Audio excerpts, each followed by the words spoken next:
فرمائے. ایک مرتبہ بلند آواز سے صلوات پڑھیں. محمد و آل محمد ما صلی علی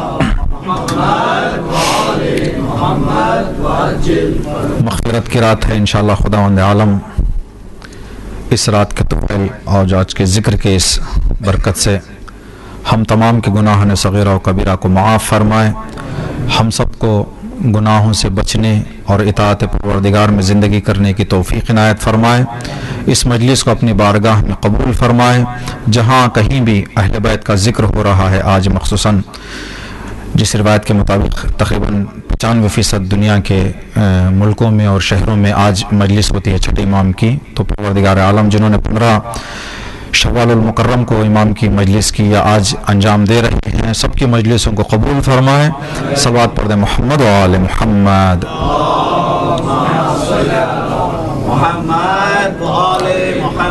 اعوذ باللہ من الشیطان الرجیم. بسم اللہ الرحمن الرحیم. افوض امری اللہ ان اللہ بصیر بالعباد. رب اشرح لی صدری ویسر لی امری واحلل عقدۃ من لسانی یفقهوا قولی. الحمد للہ رب العالمین بارئ الخلائق اجمعین والصلاة والسلام علی خیر خلقہ وسید رسلہ اشرف الانبیاء والمرسلین خاتم النبیین ورحمۃ للعالمین مولانا و ہادینا و مولا الثقلین جد الحسنین ابی القاسم محمد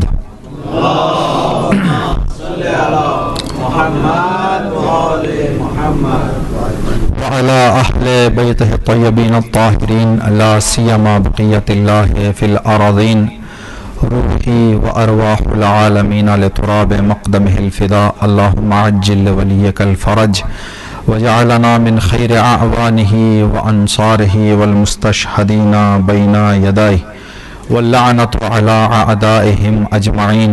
أما بعد، قال الله تبارك وتعالى في كتابه الكريم بسم الله الرحمن الرحيم يا أيها الذين آمنوا اتقوا الله وكونوا مع الصادقين صدق الله العلي العظيم. صلوات على محمد وآل محمد.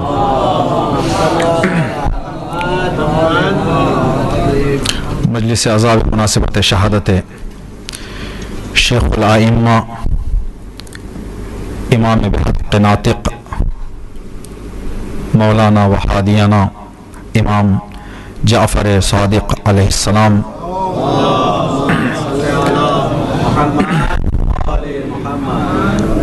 منعقد ہے انشاءاللہ. اس عظیم نعمت سے اپنی معلومات اور اپنی معرفت میں کچھ اضافہ کرنے کے غرض اور ہدف سے کچھ معروضات آپ حضرات کی سماعتوں کے حوالے کرنی ہے. بحیثیت ایک محب اور پیرو مکتب اہل بیت جو آج معلومات ہم آپ کی خدمت میں عرض کرنے جا رہے ہیں، یہ بکھرے بکھرے ہمارے ذہنوں میں ہیں. آج چاہیں گے کہ جو ہے انہی معلومات کو عنوان دے دیں اور موضوع دے دیں، ٹاپک دیں، اور کس بات کو کہاں پر استعمال کرنا ہے کچھ حد تک آپ کی خدمت میں عرض کریں گے. ہر کامیابی کی تلاش اور فکر کرنے والا انسان، چاہے وہ جس مکتب فکر سے بھی تعلق رکھتا ہے، اگر واقعی اور حقیقی کامیابی حاصل کرنے کا ارادہ رکھتا ہے تو ضروری ہے کہ اس کائنات میں جنہوں نے کامیابی حاصل کی ان کی زندگی کو پڑھے، ان کے بارے میں مطالعہ کرے، ان کے بارے میں معلومات اپنی بڑھائے. جب کامیاب شخصیتوں کی زندگی کو آدمی پڑھے گا تو خود بھی ارادہ کرے گا کہ مکمل طور پر نہیں تو کچھ حد تک اس راستے پر قدم رکھیں اگر ارادہ مصمم اور پکا ہے. دنیا میں ہر کامیابی کی تلاش کرنے والے انسان کے لیے عمومی طور پر، لیکن جنہوں نے اپنے آپ کو اہل بیت کے چاہنے والے ہونے سے منسوب کیا ہے اور اعلان کر رہا ہے کہ میں مکتب اہل بیت سے میرا تعلق ہے، تو اس ادعا اور اس تعلق کے اعلان کرنے والوں کے لیے خصوصی طور پر ضروری ہے کہ ان افراد اور ان شخصیات کے بارے میں انسان اپنی معلومات کو بڑھائے۔ اگر ہم 12 اماموں کے بارے میں غور کریں، سال بھر جو ہم پروگرامز انجام دیتے ہیں، جو مناسبتوں میں ہم کام انجام دیتے ہیں، اہل بیت کا ذکر جو کرتے ہیں، جو اہتمام کربلا اور امام حسین سے ہمارے درمیان نظر آتا ہے، امام حسین کے علاوہ دوسرے ائمہ کے بارے میں ہم کو ان کی یاد کرنے کے لیے، ان کا ذکر کرنے کے لیے زیادہ سے زیادہ سال میں 2 دن ملتے ہیں، ایک ولادت میں جشن اور ایک شہادت میں مجلس۔ ان 2 مناسبتوں میں ہم چاہے امام کو سمجھیں تو امام کے کرامات، فضائل اور عظمتوں کی وسعت، گہرائی اور ان 2 دنوں کی تنگی یہ ہونے والا کام نہیں ہے۔ آدمی کو، اہل بیت کے چاہنے والے اور ماننے والے کو ضروری ہے کہ ان 2 دنوں میں ایک موضوع، ایک عنوان اپنے ذہن میں لائے۔ دوسرے دنوں میں جو اماموں سے منسوب نہیں ہے، البتہ دنیا میں یہ ہوتا ہے، ہمارے درمیان یہ کلچر اور یہ ثقافت اور یہ طریقہ ہمارے اندر نہیں ہے کہ کسی بھی مناسبت میں یا جن ایام میں مجلسیں نہیں ہوتے، ولادتیں نہیں ہوتی، تو ان ایام میں معمولاً دنیا کے جو ممالک جہاں پر اکثریت اہل بیت کے چاہنے والوں کی ہے، وہاں پہ 5-5، 6-6 دن کا کانفرنس رکھا جاتا ہے کسی امام سے منسوب۔ مثال، کانفرنس رکھا جاتا ہے کہ امام صادق علیہ السلام کے علم پر نگاہ، امام صادق علیہ السلام کی امامت پر نگاہ۔ اب جب اس طرح کے کانفرنس ہوتے ہیں تو تھوڑا بہت آدمی کو ان 2 دنوں سے ہٹ کر کچھ معلومات حاصل کرنے کے لیے مدد مل جاتی ہے اور تھوڑا بہت معلومات اضافہ ہو جاتے ہیں۔ بہرحال انہی 2 دنوں سے اگر ہم استفادہ کرنا چاہیں تو آج جس امام کی شہادت کے حوالے سے مجلس ہو رہی ہے، ہمارا عقیدہ یہ ہے کہ ہمارے امام ہیں۔ جب ہمارا عقیدہ یہ ہے کہ ہمارے امام ہیں، جیسے کہ ہم نے منگل کے دن کی مجلس میں اشارہ کیا تھا آپ کی خدمت میں، قبرستان میں جب ہم کو لے جا کے لٹایا جائے گا، لٹانے کے بعد ایک ایک امام کا نام لے کر کہا جائے گا، علی ابن ابی طالب امامی، والحسن امامی، والحسین امامی، وزین العابدین امامی، ومحمد ابن باقر، محمد باقر امامی، وجعفر صادق امامی۔ یعنی اے مرحوم، اے مرنے والے، اگر فرشتے آ کر تجھ سے تیرے اماموں کے بارے میں سوال کریں تو کہنا کہ علی میرے امام ہے، حسن میرے امام ہے، جعفر صادق میرے امام ہیں۔ اگر فرشتے ہم سے سوال کر لیں کہ چھٹے امام کی امامت پر آپ کی کیا دلیل ہے، کس عنوان سے آپ نے چھٹے امام کو امام مانا، کس بیس پہ؟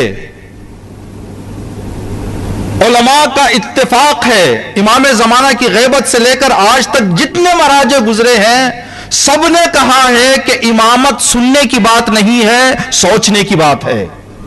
امامت تقلید جائز نہیں ہے، اس لیے امامت ہم اقرار نہیں کر سکتے کہ اسے ہمارے باپ چل رہے تھے، ہمارے دادا چل رہے تھے، اس راستے پر ہم بھی چل گئے، نہیں۔ تقلید اصول دین میں جائز نہیں ہے، حرام ہے تقلید اصول دین میں۔ یہ انسان اللہ کے وجود پر اس لیے کہ کسی نے کہا نہیں اقرار کر سکتا جب تک کہ خود کے پاس کوئی دلیل اور اپنی فکر سے اس نتیجے میں نہ پہنچ جائے کہ اللہ ہے، اللہ ایک ہے۔ یہ مسائل امامت کے حوالے سے بھی یہی گفتگو ہے۔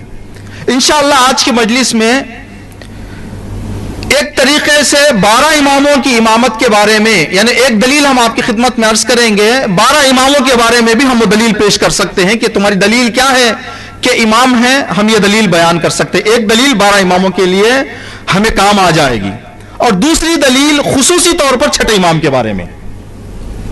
اور ایک آسان راستہ بھی آپ حضرات کی خدمت میں عرض کر دیں، کسی بھی امام کے علم کے بارے میں تھوڑی معلومات ہمیں حاصل ہو جائے تو یہ علم کے بارے میں معلومات حاصل ہو جانا امام کے امامت پر دلیل ہماری کافی ہے، اس لیے کہ ہر زمانے میں وہی شخص امام ہو سکتا ہے جو اپنے زمانے کے لوگوں میں سب سے زیادہ علم رکھتا ہو۔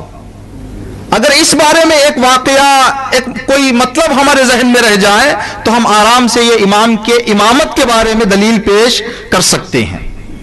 انشاءاللہ جو مطلب ہم بتانے جا رہے ہیں وہ ہمارے ذہنوں میں رہے، اور اس طرح کی معلومات اضافہ کرنے کی خداوند عالم ہم سب کو توفیق عنایت فرمائے۔ صلوات پڑھ محمد و آل محمد۔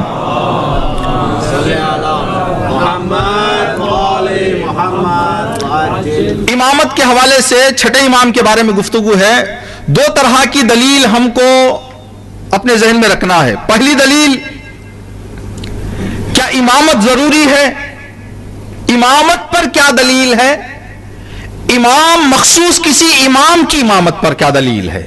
ایک، کیا رسالت، رسولوں کے بعد، نبوت کے بعد امامت کی ضرورت ہے؟ امامت پر دلیل۔ دوسرا، اگر ہم مولا کائنات کو امام مان رہے ہیں، امام حسن کو امام مان رہے ہیں، تو اس امام کی امامت کی کیا دلیل ہے؟ تو سب سے پہلے امامت ضروری ہے، اس بارے میں ایک آسان دلیل، خداوند عالم نے نبوت کا سلسلہ کس لیے شروع کیا؟ 1,24,000 انبیاء کو خدا نے بھیجا، تو خداوند عالم نے بتایا کہ میری شان یہ ہے کہ میں زمین پہ آ نہیں سکتا، انسان کی اوقات یہ ہے کہ وہ مجھے دیکھ نہیں سکتا۔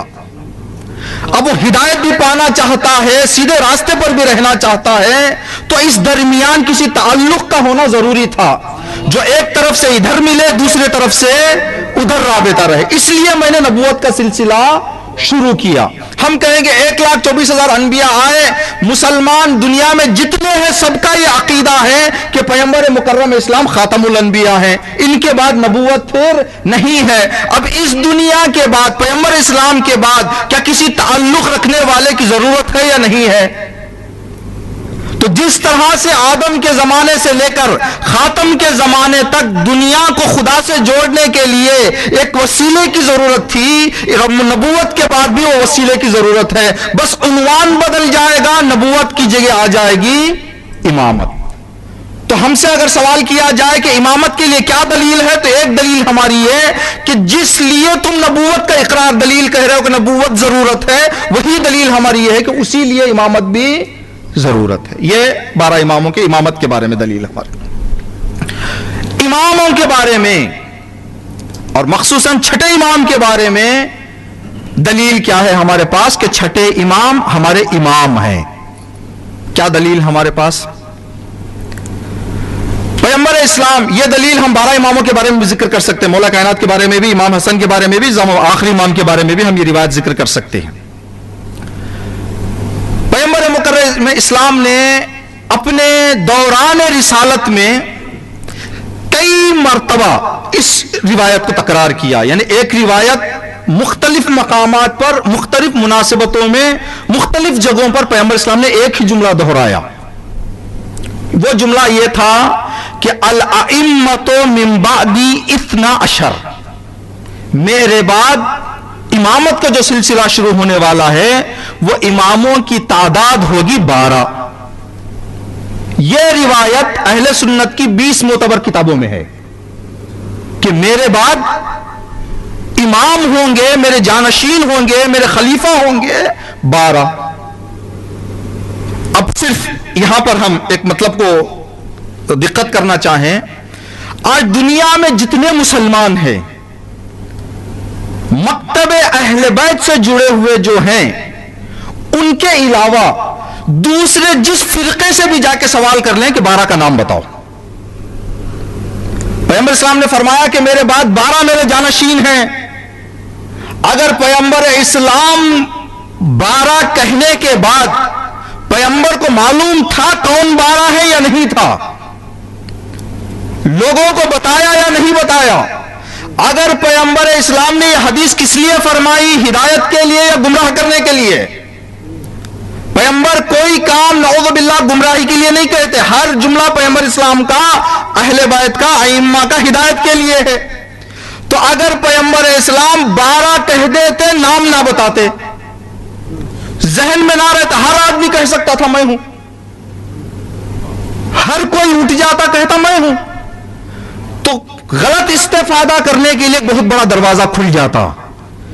آج پوری محدودیت رہنے کے باوجود غلط استعمال ہو رہا ہے. اگر اس طرح کا دروازہ کھلا رہ جاتا تو ہر آدمی جس کے ذہن میں تھوڑا بہت فائدہ اٹھانے کی فکر آ جاتی وہ کہتا کہ میں امام ہوں. تو پیغمبر اسلام نے جو 12 کہا معلوم تھا یا نہیں تھا؟ ہو ہی نہیں سکتا کہ پیغمبر اسلام کو 12 نہ معلوم ہو. اب دنیا میں جتنے فرقے ہیں اسلام کے سب کو بلائیں, اور یہ کام ہوا بھی ہے دنیا میں. لکھا ہے تاریخ میں کہ ایک حاکم کے کانوں میں یہ روایت سنائی دی, کسی نے ان کے سامنے روایت پڑھی کہ پیغمبر اسلام نے فرمایا میرے بعد 12 خلیفہ ہوں گے.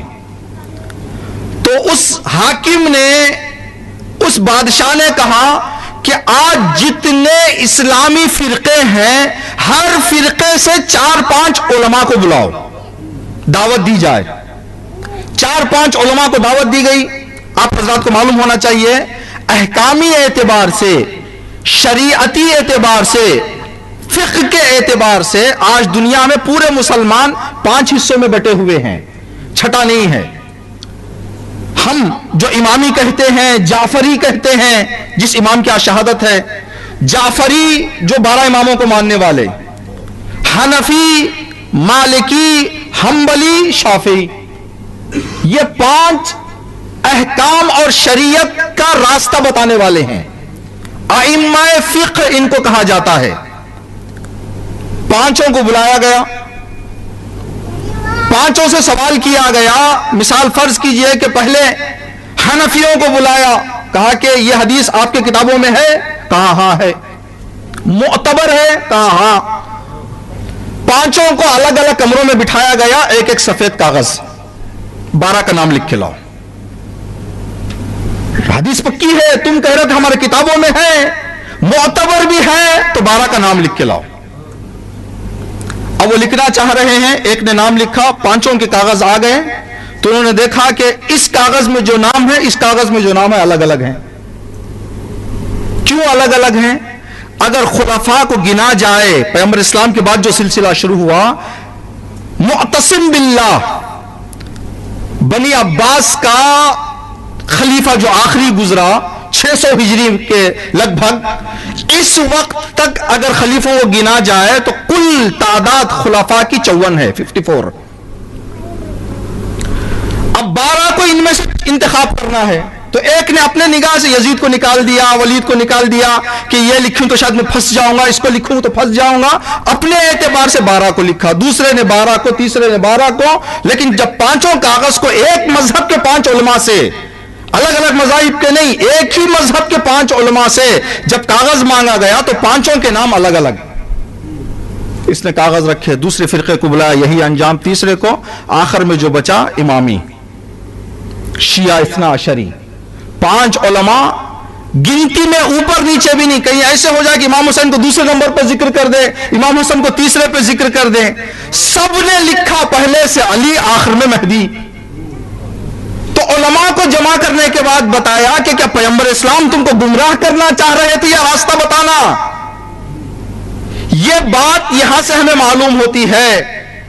آج بھی ہمارے مذہب کے تھوڑی بہت معلومات دینیات کی رکھنے والے بچے سے بھی سوال کر لیا جائے 12 امام کا نام بتاؤ, تو آرام سے بچے 12 امام کے نام بتا دیتے ہیں. 12 کا نام لینے کے لیے, ہمارے ثابت کرنے کے لیے بچے بھی کر سکتے ہیں, لیکن اس مذہب کے علماء نہیں کر پائے. کیوں؟ اس لیے کہ دین کو ثابت کرنے کے لیے دل میں ایک بچہ بھی کھڑا رہے, وہ بھی دلیل کہہ سکتا, ثابت کر سکتا ہے کہ اب دن ہے. دن کو دن ثابت کرنے کے لیے عالم کی ضرورت نہیں ہے. بچہ بھی دن کو دن ثابت کر سکتا ہے, لیکن رات کو دن ثابت کرنے کے لیے علماء بھی چاہے نہیں کر سکتے. حق کو ثابت کرنا آسان ہے, باطل کو ثابت کرنا بڑا مشکل ہے. تو انہوں نے کہا کہ نہیں, ہمارے درمیان نہیں ہے. تو اس اعتبار سے 12 کی تعداد پیغمبر اسلام نے بتائی. اب یہ 12 کی تعداد کے بارے میں جو روایتیں ہمارے درمیان ہیں 2 طرح کی ہیں. بعض روایتوں میں پہلے امام اور آخری امام کا نام ہے, کہا کہ اولہم علی آخرہم مہدی. کہا کہ میرے بعد 12 امام ہوں گے جن کا پہلا علی, آخری مہدی. اب یہ روایت، کئی روایتیں ہیں ایسی. دوسری جو روایت آئی ہے اس میں اس طرح سے لکھا ہوا ہے کہ پہلا علی، دوسرا امام حسن، 12 اماموں کا نام ذکر ہے. چھٹے امام اور ہر امام کی امامت کے لیے ہماری یہ دلیل جو معتبر کتابوں میں نقل کی گئی ہے، لکھی گئی ہے، آج انشاءاللہ آپ کی خدمت میں عرض کرنا چاہیں گے. نعسل یہودی، پیغمبر اسلام کے زمانے میں ایک یہودی زندگی کیا کرتا تھا جس کا نام نعسل. نعسل اسلام کا دشمن، وہ کسی نہ کسی طریقے سے پیغمبر اسلام سے کوئی ایک ایسا جملہ نکالنا چاہتا تھا جس کے نتیجے میں اس کو بہانہ مل جائے، اس کے ہاتھ میں چابی مل جائے کہ دیکھو اگر یہ حق ہوتا تو یہ کام نہ ہوتا. کئی راستے اس نے اپنائے، ہر وقت مایوس واپس آتا، ہر وقت مایوس واپس آتا. ایک دن پہنچا پیغمبر اسلام کی خدمت میں اور کہنے لگا کہ اے پیغمبر خدا، میرا ایک سوال ہے، اگر اس سوال کا جواب دے دو تو میں آپ کے ہاتھوں میں اسلام لے کے آ جاؤں گا. تو بتاؤ تمہارا سوال کیا ہے؟ کہا کہ میرا سوال یہ ہے کہ ہر نبی کے جانشین ہیں، بتائیں آپ کے جانشین کتنے ہیں اور کون ہیں؟ اگر آپ جواب دے دیں تو میں آپ کے ہاتھوں پہ ایمان لے کے آ جاؤں. پیغمبر اسلام نے فرمایا کہ میرے جانشین 12 ہیں. پہلا علی، دوسرا اور تیسرا علی کے 2 نور نظر، اس کے بعد حسین کی نسل سے 9 بیٹے. یہ جملہ پیغمبر اسلام نے فرمایا تو نعسل نے دیکھا کہ آدھا جواب تو مل گیا ہے. کہا کہ یا رسول اللہ ان 9 کے بھی نام بتائیں. 3 تو آپ نے بتا دیے، ان 9 کے نام بتائیں. تو پیغمبر اسلام نے یہاں پر نام گننا شروع کیا ایک ایک کہ حسین کے بعد علی ابن الحسین، جب علی ابن الحسین اس دنیا سے چلے جائیں تو محمد باقر، جب محمد باقر چلے جائیں تو جعفر صادق. یہ روایت 12 اماموں کی تنہا امامت پر، ہر امام کی امامت پہ یہ روایت ہم دلیل کے طور پر، استدلال کے طور پر، اپنے پروف کے طور پر ہم پیش کر سکتے ہیں، جس میں چھٹے امام کا بھی نام ذکر ہے. یہ ایک طرح کی روایت جس میں سب امام کا تذکرہ ہے. دوسرا جو امام چھٹے امام یا ہر امام کی امامت کے بارے میں ہم کو غور کرنا ہے، خصوصیت کے ساتھ امام کے بارے میں گفتگو کرنا. چھٹے امام امام ہونے کے حیثیت سے چند کاموں کو انجام دینا دلیل ہے اس بات کی کہ امام ہیں. ان کاموں میں سے ایک، ہمارا سوال ہے کہ امام، ہمارے ذہنوں میں کبھی کبھی یہ بات آتی ہے، ائمہ کے بارے میں کبھی یہ بات نہ آئے کہ جس طرح سے ایک دینی تبلیغ کرنے والا عالم محدود ہوتا ہے اس فیلڈ میں، کیا ائمہ بھی ایسے ہی تھے؟ یہ صرف دین کی تبلیغ کرنے والے عالم کے لیے ہی نہیں ہے، ہر آدمی کے لیے. ڈاکٹری میں مہارت رکھنے والا انسان جب انجینئرنگ کی بات آتی ہے تو اس کے سامنے جا کے دانو ٹیک دیتا ہے. ڈاکٹری میں مہارت، انجینئرنگ کا شاگرد، انجینئرنگ کا مہارت رکھنے والا ڈاکٹری میں شاگردی کرے گا، یعنی ہے لیکن ایک محدود. کیا ائمہ کے بارے میں بھی ایسے ہی ہے؟ امام وہ ہونا چاہیے جو دنیا میں جتنے قسم کے علم ہے ہر علم میں مہارت رکھتا ہو. اگر مہارت ہے تو اس کا مطلب امام ہے. اب اس مہارت کو کہاں سے پتا چلے؟ اماموں کو امام نہ ثابت کرنے کے لیے کہ یہ امام نہیں ہے، حکماء وقت نے کچھ ایسے کام کیے جن کاموں نے اماموں کی امامت کو اور مضبوط کر دیا. اس لیے کسی مجلس میں ہم نے عرض کیا تھا کہ خداوند عالم دشمنوں سے بھی جب کوئی کام لینا چاہتا ہے تو وہ ایک ایسا کام کرتے ہیں جس سے چاہتے ہیں کہ نور بجھ جائے، لیکن خدا انہی کے اسی کام سے اور نور کو بڑھا دیتا. اس کی واضح مثال تقریباً 2-3 سال پہلے تک ابراہیم زگزگی خواب و خیالوں میں ہمارا نام نہیں تھا. دشمن نے ایک ظلم کیا، خدا نے پھیلا دیا. یہ کام خدا کرتا ہے. دشمن اپنے فکر کے حساب سے چاہ رہا ہے کہ یہ نتیجہ ہو جائے.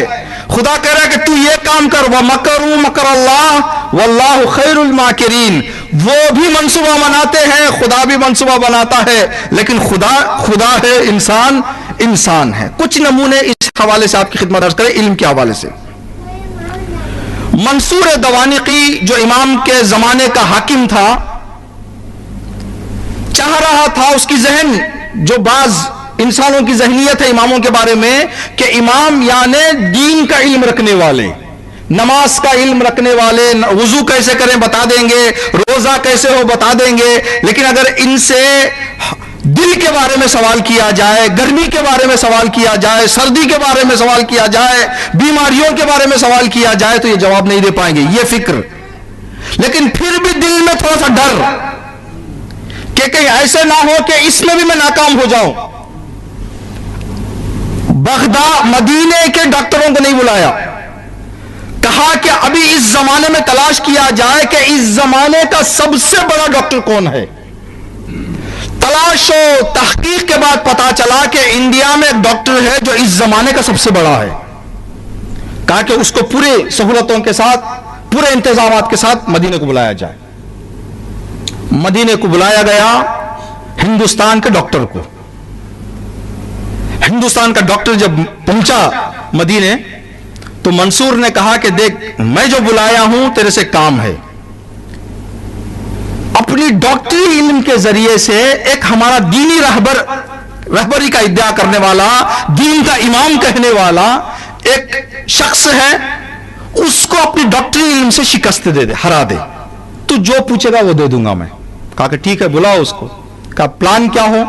کہا پلان یہ کہ ابھی آدمی جائے گا بلانے کے لیے امام کو, تو تم اپنی ڈاکٹری کی سب سے سخت کتاب کو, جو آخری سٹیج کی تحقیقات ہیں ڈاکٹری کی, اس کتاب کو پڑھ کے ہم کو سمجھاتے رہو. اسی دوران امام کو ہم بلائیں گے. امام جب آئے یہاں پہ, تمہارا پڑھنا کتاب کا تمام ہو جائے تو امام سے کچھ اپنے اس اعتبار سے سوال کرو, پھنساؤ امام کو. تو اس نے کہا ٹھیک ہے آپ بلائیں. تیار مجلس, لوگ بیٹھے ہوئے ہیں, کتاب پڑھ رہا ہے, 3-4 صفحے اس نے پڑھے تھے, امام آ گئے. پوری مجلس میں سناٹا, سب غور سے سن رہے ہیں, تو امام نے بھی خاموشی اختیار کی, سنتے رہے.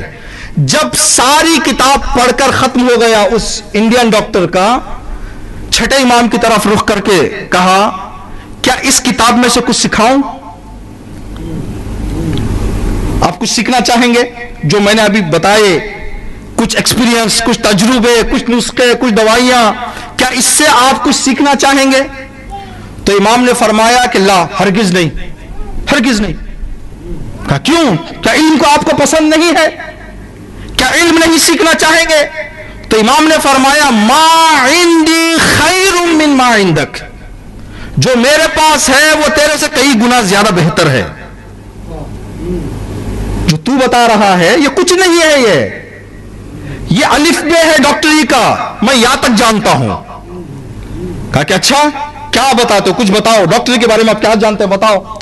تو امام نے فرمایا اگر میں چاہوں اداوی البارد بالحر والحار بالبارد الرطب بالیابس والیابس بالرطب, اگر میں چاہوں ٹھنڈک کا علاج گرمی سے کر سکتا ہوں, گرمی کا علاج ٹھنڈی سے کر سکتا ہوں, سوکھی چیز کا علاج نرم چیز سے, بھیگی چیز سے, بھیگی چیز کا علاج سوکھی چیز سے.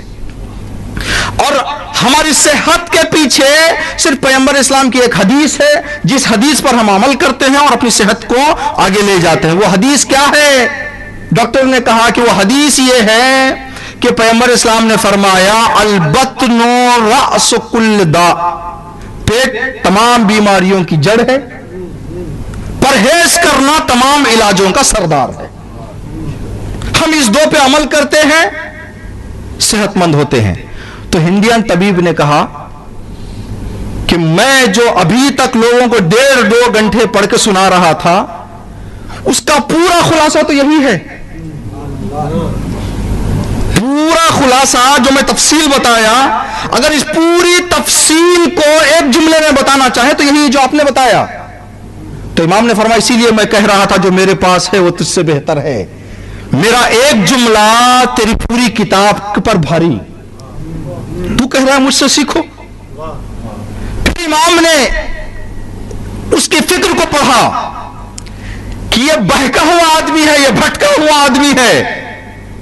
امامت کے بارے میں سب سے بڑی دلیل یہ ہے کہ ائمہ کی زندگی میں ہمیں یہ بہت کھل کر نظر آتا ہے کہ امام نے لوگوں کے جسم کو دیکھ کر گفتگو نہیں کی, فکر کو دیکھ کر گفتگو کی ہے. ابھی دنیا کا کوئی ڈاکٹر, کوئی طبیب یہ کام کبھی کر نہیں سکتا. امام جانتے تھے کہ یہ بھٹکا ہوا ہے, اگر اس کو تھوڑا سا راستہ بتا دیا جائے. علم رکھنے والا یہ بہت بڑی چیز ہے, اس لیے کہتے ہیں ہمیں کہ اے انسان اپنی زندگی کے آخری سانس تک علم کی تلاش میں رہ جانا, اس لیے کہ علم حاصل کرنے والا دھوکہ بہت کم کھاتا ہے, لیکن جہاں علم نہ ہو وہاں انسان جلدی دھوکہ کھا جاتا ہے. تو امام نے دیکھا کہ عالم ہے, ڈاکٹر ہے, ڈاکٹر کو اگر تھوڑا سا صحیح راستہ بتا دیا جائے سمجھ جائے گا. امام نے فرمایا کہ ٹھیک ہے, یہ بتا کہ اب اس نتیجے کے بعد کہ میرا ایک جملہ تیری پوری کتاب پر بھاری آ گیا, میرے پاس علم زیادہ ہے یا تیرے پاس؟ اب یہ مزدور تھا بیچارہ, اس کو ایک کام کے لیے لایا گیا تھا, سامنے منصور بیٹھا ہوا ہے اور اس کے سامنے گیا آپ کے پاس, تو پھر ہندوستان پہنچنے سے پہلے یہی کام تمام ہو جائے گا. تو کہا کہ میرے پاس, یعنی وہ بتانے کے بعد بھی امام نے فرمایا کہ بتا اب تیرے پاس علم زیادہ ہے یا میرے پاس؟ تو کہا میرے پاس. کہا ٹھیک ہے, اگر تیرے پاس علم زیادہ ہے تو میں اس جسم کے بارے میں کچھ سوال کرتا ہوں, جواب دے دے. کہا بسم اللہ بتائیں آپ. 19 سوال امام نے کیا اس جسم کے بارے میں. 19 کو بتانا چاہیں تو دوسری مطلب یہاں پہ عرض نہیں کر پائیں گے, 4-5 آپ کی خدمت میں عرض کریں. امام صادق نے جو سوال کیے اس سے, کہ یہ بتا کہ سر کی ہڈی 4-5 ٹکڑوں میں کیوں تقسیم ہے؟ کہ نہیں معلوم. کہ سر پہ بال کیوں ہیں؟ کہ نہیں معلوم. کہ پیشانی پہ بال کیوں نہیں ہیں؟ کہ نہیں معلوم. کہ پیشانی پہ جھریاں کیوں آتی ہیں؟ کہ نہیں معلوم. کہ آنکھوں پہ یہ آبرو کس لیے ہیں؟ کہ نہیں معلوم. کہ آنکھ بادامی شکل کے کیوں ہیں؟ کہ نہیں معلوم. کہ 2 آنکھوں کے بیچ میں ناک کیوں ہے؟ کہ نہیں معلوم. کہ ناک کے سوراخ نیچے کیوں ہیں؟ کہ نہیں معلوم. پھر امام نے جلد کے بارے میں کہا پیر, انسان کے پیر کے پنجے میں یہ جو گڑھا ہوتا ہے یہ گڑھا کس لیے ہے؟ کہ نہیں معلوم. کہا مرد کو داڑھی آتی ہے عورت کو داڑھی نہیں آتی, کیوں؟ امام نے 19 سوال کیا, ہر سوال کے پیچھے کہا نہیں معلوم نہیں معلوم نہیں معلوم. تو امام نے کہا کہ تجھے نہیں معلوم لیکن مجھے پورا معلوم. کہ ٹھیک ہے آپ بتا دیں بتا دیں. اب یہ کون ہے, یہی بات ہے. آج بھی شاید اس بات کی طرف ہم توجہ کر سکتے ہیں. دل کی بیماری کا علاج دنیا ڈھونڈ سکتی ہے, دل کے وجود کی علت بیان نہیں کر سکتی. سر کے درد کی دوا ڈھونڈ سکتی ہے, سر کے بناوٹ کو نہیں بیان کر سکتی. یہ سر کی بناوٹ کو وہی بتا سکتا ہے جس نے دیکھا ہو, جس کے سامنے دنیا بنی ہو. یہی تو بات ہے, کسی مسیحی نے کہا نہج البلاغہ کو پڑھنے کے بعد کہ نہج البلاغہ پڑھ کے مجھے ایسے لگتا ہے کہ جس نے نہج البلاغہ کے جملے اپنی زبان سے جاری کیے ہیں یا خدا ہے یا وہ ہے جس کے آنکھوں کے سامنے دنیا بنی ہے.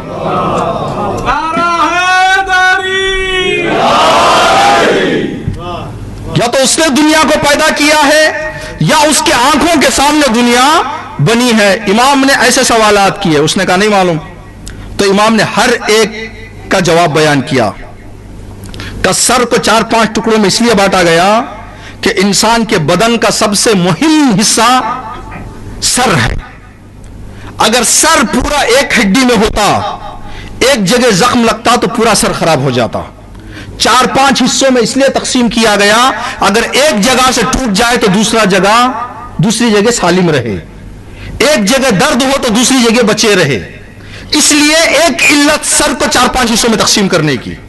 کا بال اس لیے ہے کہ سر کو چربی اور تیل کی جو ضرورت ہے وہ ان بالوں کے ذریعے سے ہوا سے لینے کے لیے, سر کی گرمی کو باہر نکالنے کے لیے بال رکھے گئے ہیں.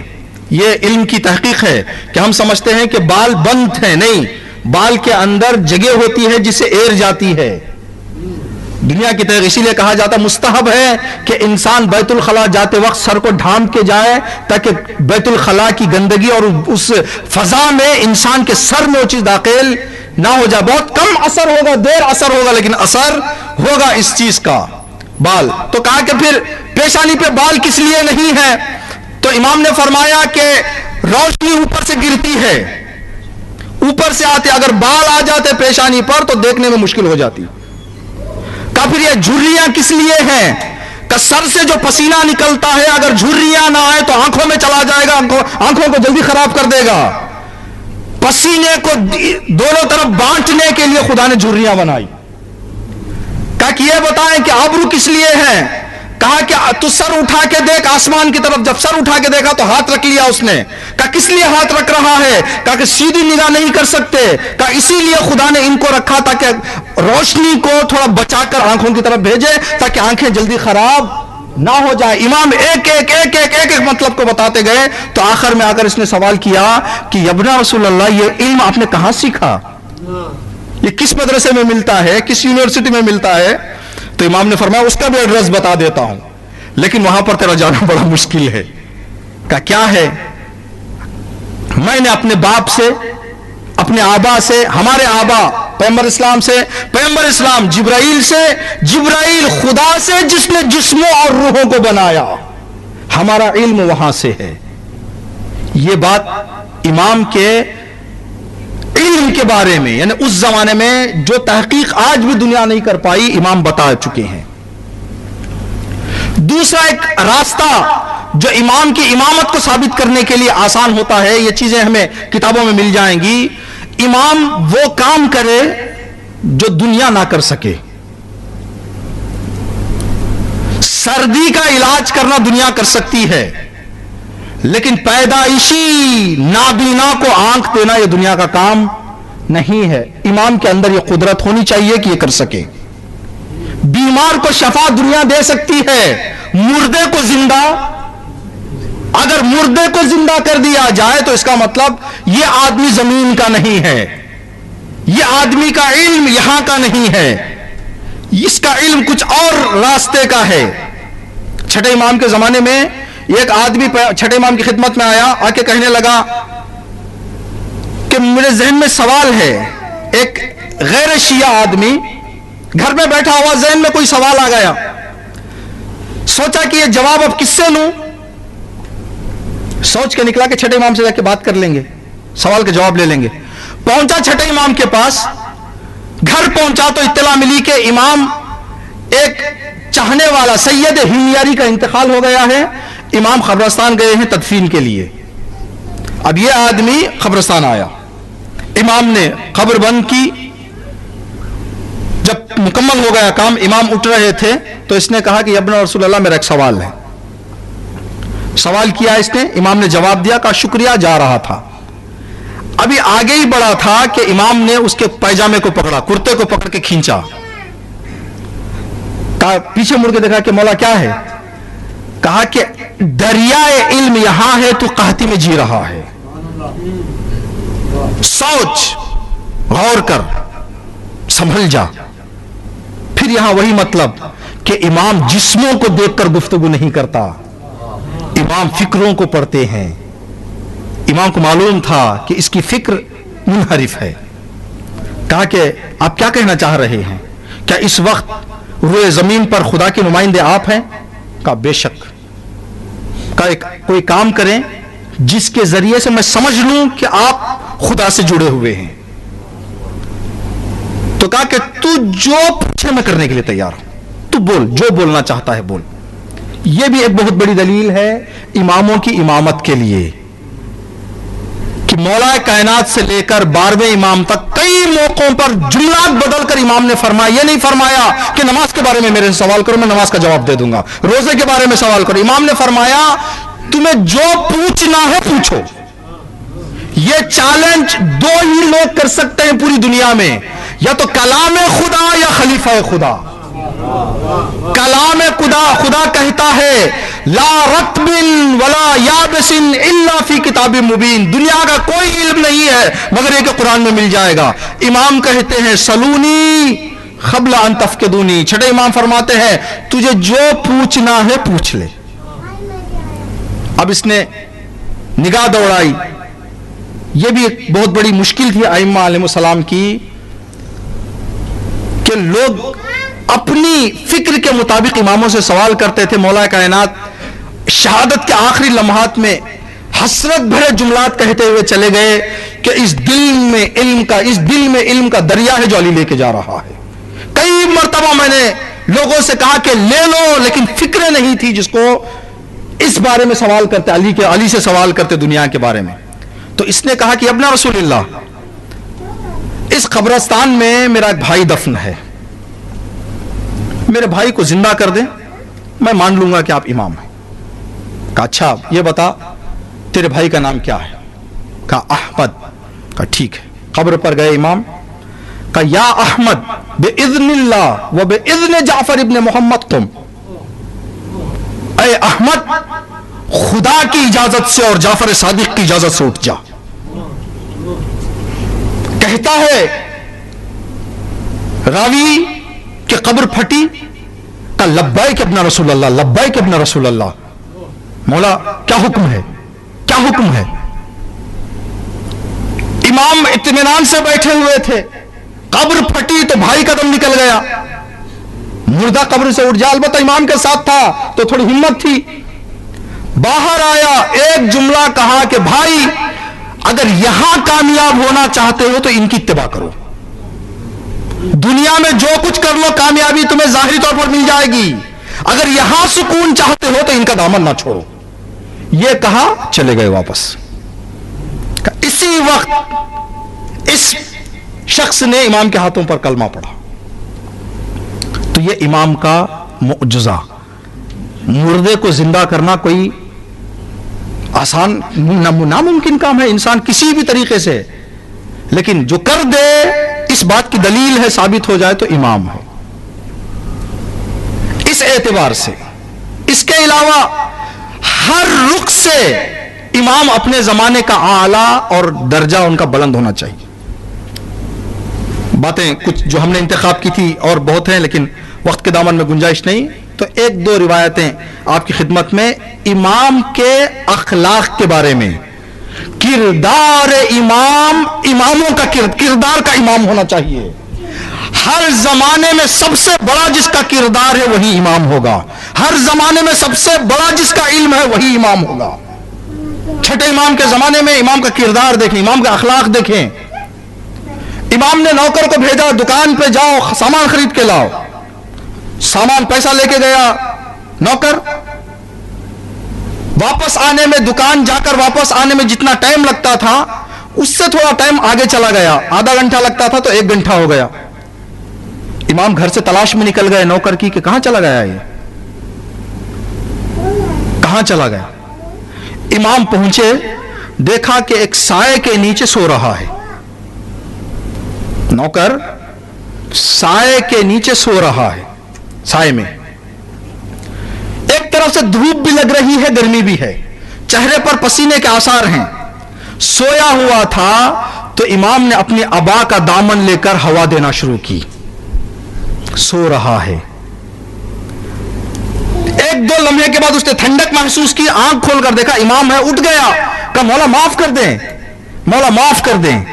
کیا یہ کردار دنیا کے کسی عام انسان میں پیدا کیا جا سکتا ہے نوکروں کے بارے میں؟ جب امام کا کردار نوکروں کے بارے میں ایسا ہو،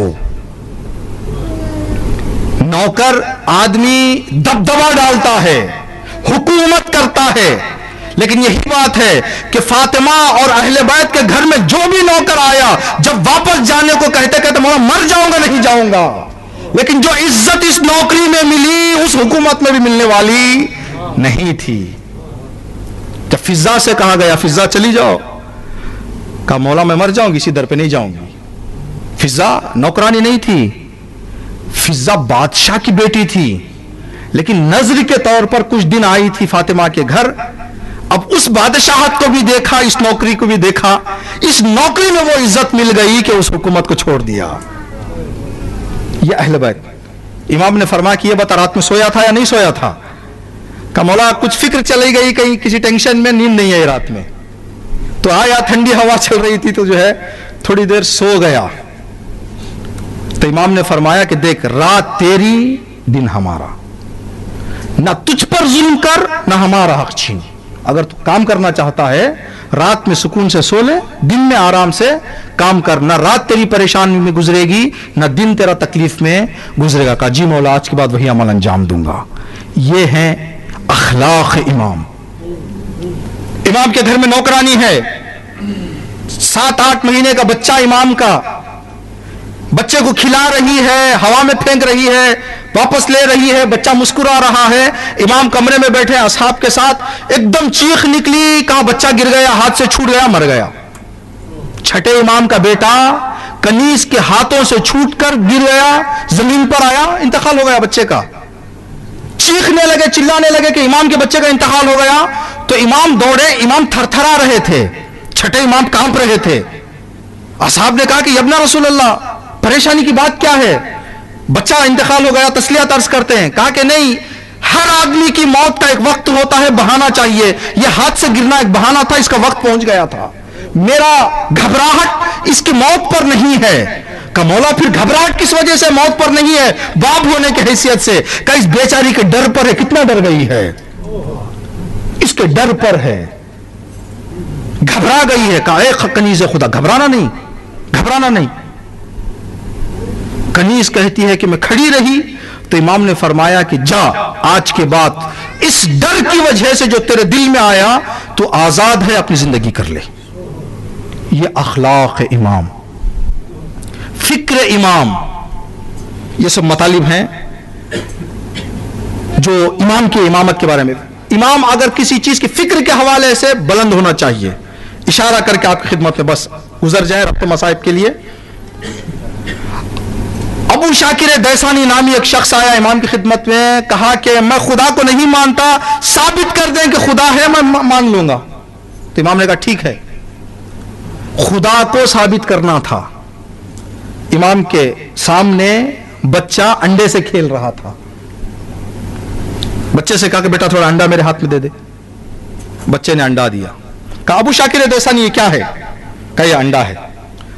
اس انڈے کے اندر 2 مضبوط قلعے ہیں. ایک سخت قلعہ ہے جو اوپر ہے, ایک نرم قلعہ ہے جو اندر ہے. اس کے اندر 2 طرح کے پانی ہیں, ایک سفید ایک زرد. تو 15 منٹ 1 گھنٹہ اپنے ہاتھ سے انڈے کو ہلا, نہ زردی سفیدی سے جا کے ملتی نہ سفیدی زردی سے جا کے ملتی جب تک انڈا سالم ہے. اے ابو شاکر, یہی سفید یہی زرد دنیا کے ہر انڈے میں موجود ہے, لیکن رنگ پرندوں کے الگ الگ کیوں ہوتے ہیں؟ اگر فارمولا ایک ہے تو نتیجہ بھی ایک آنا چاہیے. پانی ایک, زردی ایک, سفیدی ایک, لیکن کوئی مور کی طرح 1000 رنگوں کا ہو جاتا ہے, کوئی کبوتر کی طرح سفید ہو جاتا ہے, کوئی دوسرے پرندوں کی طرح 3-4 رنگ کے ہو جاتے ہیں. کہا ابو شاکر, اس ایک مختصر سے انڈے میں اتنی پلاننگ بغیر فکر کے ہو جائے گی؟ 1 منٹ سوچا, کہا اشہد اللہ الہ الا اللہ واشہد ان محمدًا عبدہ ورسولہ وانک حجۃ اللہ. میں گواہی دیتا ہوں کہ آپ امام ہیں. یہ امام کی امامت کے بارے میں دلیل. فکر سب سے بلند, علم سب سے بلند, وہ کام کر سکنا جو دنیا والے نہ کر سکیں. روایات اور آیات یہ چیزیں ہیں جو ہر امام کی امامت کے لیے دلیل ہوتی ہیں. منصور دوانیقی نے کئی پروگرامز کیے امام کو شکست دینے کے لیے. جب ہر پروگرام میں ناکام ہوا تو ظالم اور بزدل کا آخری حربہ حملہ. جو دلیل رکھنے والا ہوتا ہے وہ کبھی حملہ نہیں کرتا. جہاں حملہ ہو جائے سمجھ لیں کہ آدمی ہار گیا ہے. اسی وقت حملے پہ آتا ہے آدمی جب فکری طور پر ہار جائے. جب اس کے پاس فکر ساتھ نہیں دیتی, اب وہ سمجھتا ہے کہ میں جواب نہیں دے پاتا, تو تلوار اٹھا لیتا ہے اور برا بھلا کہنا آدمی کے لیے شروع کر دیتا ہے. منصور نے دیکھا کہ یہ جتنے طریقے میں استعمال کر رہا ہوں امام کو راستے سے ہٹانے کے لیے نہیں ہو رہا ہے. رات کے 11-12 بجے غلاموں کو بھیجا کہ جاؤ چھٹے امام کو اٹھا کے لاؤ گھر سے. چھٹے امام کے گھر جاؤ, جا کے امام کو گھر سے اٹھا کے لاؤ. رات کے 12 بجے آدمی گھر میں راحت کے کپڑے پہنے رہتا ہے, جو باہر پہنتا ہے کپڑے اس کو اپنے تن سے بدن سے نکال دیتا ہے, جو سکون کے کپڑے ہوتے ہیں وہ پہنتا ہے. امام گھر کے لباس میں نماز پڑھ رہے تھے. دیوار سے یہ لوگ اندر گئے, جانے کے بعد نماز بھی مکمل کرنے نہیں دی امام کو. درمیان نماز میں کھینچا, امام کی نماز نامکمل ہوئی. امام نے فرمایا کہ ایک لمحے کے لیے انتظار کرو, میں نعلین امامہ ابا پہن لوں. کہا نہیں, آپ کو چلنا ہے. اب امام کو کھینچ تان کے 15-20 لوگ لے جا رہے ہیں. امام کے گھر میں بچے تھے, خواتین تھیں, گھبرا گئے, ڈر گئے کہ یہ کیا ہو گیا, امام کو لے جا رہے ہیں. ڈر گئے سارے, امام کو کھینچ کر لے گئے. جس وقت یہ حادثہ ہوا اس وقت امام کی عمر 60 سال کے اوپر تھی. 60 سال کا آدمی کا ہاتھ اگر 19-20 سال کا ایک آدمی پکڑ کے دوڑے تو کیا عالم ہوگا. اور جو جوان ہے وہ گھوڑے پر ہو, ضعیف پیدل ہو. ظالم ابن ربی گھوڑے پر بیٹھ گیا, امام کا ہاتھ پکڑا, امام پیدل ہیں, دربار لے جا رہا تھا. اب ضعیف 60 سال کا, چلتے چلتے امام کئی مرتبہ زمین پر گرتے, کئی مرتبہ زمین سے اٹھتے. اسی عالم میں امام کو دربار میں لے جایا گیا. جیسے ہی امام رات دیر میں منصور کے دربار میں پہنچے, منصور نے تلوار نکالی, پھر اندر رکھ لیا. دوبارہ تلوار نکالی, پھر اندر رکھ لیا. 3 مرتبہ تلوار اس نے باہر کی, تلوار کو اندر کر لیا. تیسری مرتبہ کے بعد فرمایا, منصور نے کہا کہ اے فرزند رسول, آپ جو پوچھے میں کرنے کے لیے تیار ہوں.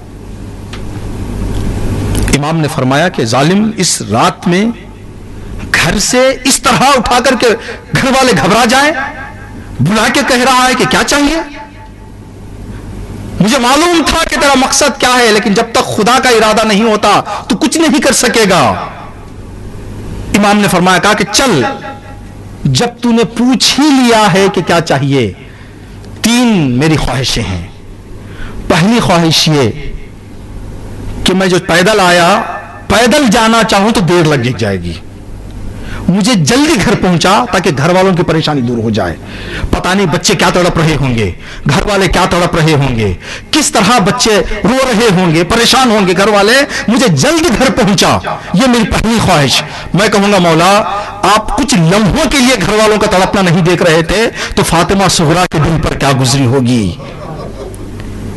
رجب سے لے کر عاشور تک اسی لیے کہتے ہیں کہ فاطمہ صغرا اور فاطمہ معصومہ 2 ایسی بیویاں ہیں جن کے لیے ایک کربلا نہیں تھی, ایک عاشورہ نہیں تھی. جس دن سے مولا امام حسین نکلے تھے ہر دن عاشورہ تھا فاطمہ صغرا کو. فاطمہ صغرا کو امام نے بتایا تھا کہ بیٹی میں جا رہا ہوں لیکن واپس نہیں آؤں گا. صبح اٹھتی تو فاطمہ صغرا سوچتی, پتہ نہیں آج میرے بابا پر کیا قیامت گزر گئی, میرے اکبر پر کیا مصیبت آ گئی. ہر دن دیکھتی کیا بات ہے کہ 6 مہینے میں جوان عورت کا بوڑھا ہو جانا ناممکن ہے, لیکن 6 مہینے ہر دن عاشورہ ہو تو فاطمہ صغرا کے بال سفید ہو جاتے ہیں. فاطمہ معصومہ کے ساتھ بھی یہی ہوا تھا کہ جب امام رضا نکلے تھے تو کہا تھا کہ میں جا رہا ہوں لیکن واپس نہیں آؤں گا.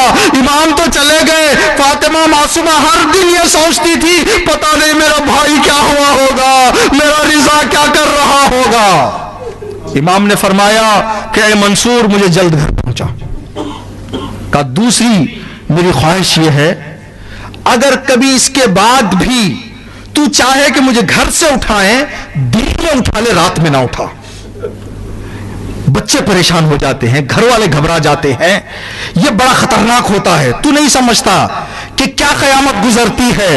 ہمیں معلوم ہے کہ کیا قیامت گزری ہے. جب فاطمہ کے گھر میں داخل ہوئے تھے تو زینب و کلثوم کا تڑپنا ہمیں یاد ہے. جب کربلا میں وارد ہوئے تھے تو بچوں کا تڑپنا ہمیں یاد ہے. تم پر کچھ نہیں گزرا، ہمارے سامنے تاریخ ہے. یہی تو بات تھی کہ جب حور امام سے ملنے کے لیے آئے تھے، امام نے فرمایا حور تھوڑی دیر خیموں میں تو آ جا. تو امام نے کہا مولا میں نہیں آؤں گا، میں معافی چاہتا ہوں. کہا حور مہمان ہے. کہا مولا نہیں، جب میں آپ کا راستہ روکا تھا بچے ڈر گئے تھے، اگر میں اندر جاؤں کہیں بچے دوبارہ نہ ڈر جائے، مولا میں نہیں چاہتا. اجرکم اللہ، خدا آپ کو کوئی غم نہ دے سوائے غم سید الشہداء کے. کہا منصور میری آخری خواہش یہ ہے کہ آج کے بعد اگر تو مجھے گھر سے اٹھانا چاہے یا کسی جگہ سے، جسے چاہے بھیجنا چاہتا ہے بھیج لے، ابن ربی کو نہ بھیج، ابن ربی کو نہ بھیج. کیا بات ہے؟ کہ دوسرے صرف پریشان کرتے ہیں لیکن یہ ظالم ہمارے آبا و اجداد کی توہین کرتا ہے.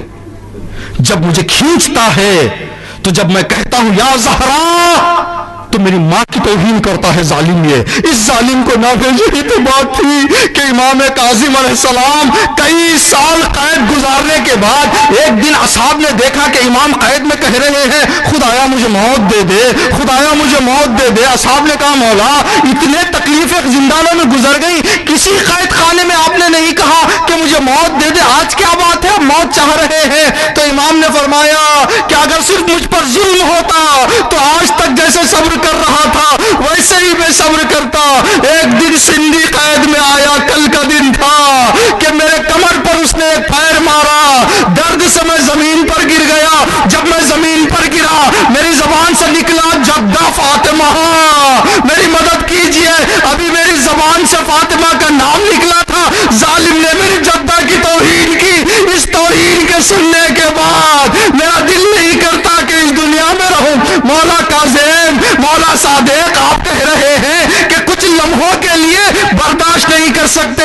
ارے علی کے دل سے پوچھے، 25 سال گلی میں نکلتے علی تو ان لوگوں کے چہروں کو دیکھتے جنہوں نے در جلایا تھا، ان لوگوں کے چہروں کو دیکھتے جنہوں نے فاطمہ کا پہلو شکستہ کیا تھا.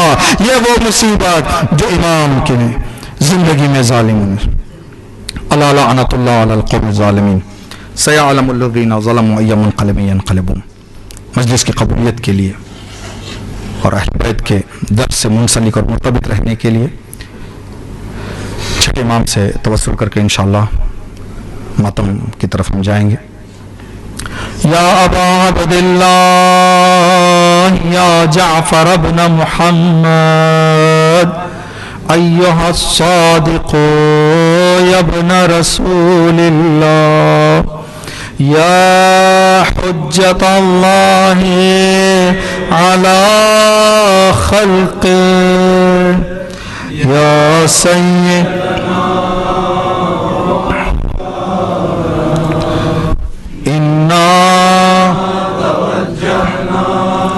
واستشفعنا وتوسلنا بك إلى الله وقدمناك بين يدي حاجاتنا